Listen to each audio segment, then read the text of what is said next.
Welcome to Shivaji studio. ఈరోజు మన topic పనోడికి power ఇస్తే పనులు ఎంత పవర్ఫుల్గా జరుగుతుందో ఒక్కసారి చూద్దాం. మీకు ఈ వీడియో నచ్చినట్లయితే లైక్ చేయండి, షేర్ చేయండి, ఛానల్ మాత్రం సబ్స్క్రైబ్ చేసుకోవడం మర్చిపోవద్దు.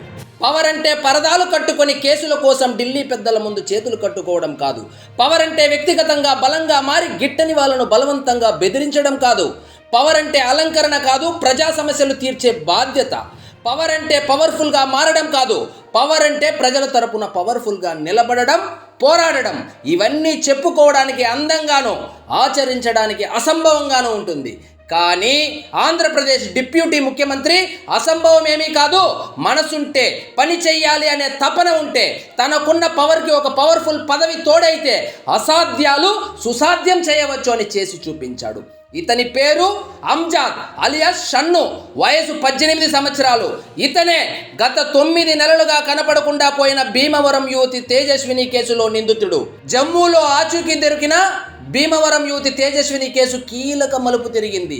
తనను అంజాద్ పెళ్లి చేసుకుంటానని మాయమాటలు చెప్పి బలవంతాన తీసుకెళ్లాడని పోలీసులకు చెప్పింది.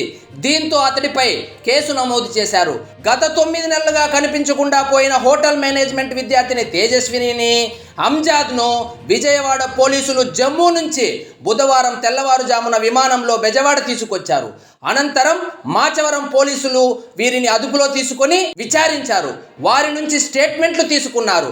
పెళ్లి చేసుకుంటానని నమ్మించి తనను విజయవాడ నుంచి గత ఏడాది అక్టోబర్ 28న అంజాద్ బలవంతంగా తీసుకెళ్లాడని చెప్పింది. 9 నెలల్లో ఎక్కడా తనను ఇతరులతో ఫోన్ మాట్లాడనియలేదని, తాము చాలా ప్రాంతాలు తిరిగి చివరకు జమ్మూలో దిగినట్లు స్టేట్మెంట్లో యువతి వివరించింది.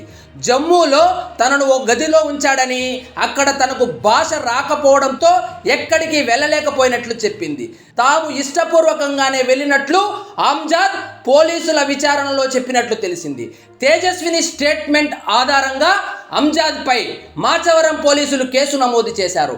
అక్రమంగా బంధించడం, పెళ్లి చేసుకుంటానని బలవంతాన తీసుకెళ్లడం, దాడి చేయడం, బంధించడం వంటి నేరాల కింద 342, 366, 323 సెక్షన్ల కింద ఎఫ్ఐఆర్ కట్టారు.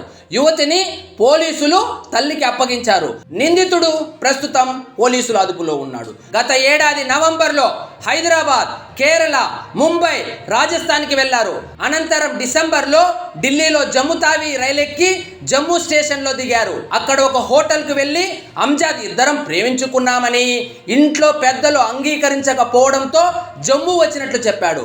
హోటల్లో నెలకు 7,500 రూపాయల జీతానికి పనికి కుదిరాడు. యజమాని వసతి కూడా ఇవ్వడంతో తేజస్విని గదిలో ఉంచాడు. మార్చిలో జీతం ద్వారా వచ్చిన డబ్బులు పొదుపు చేసుకుని ఫోన్ కూడా ఒకటి కొనుగోలు చేశాడు.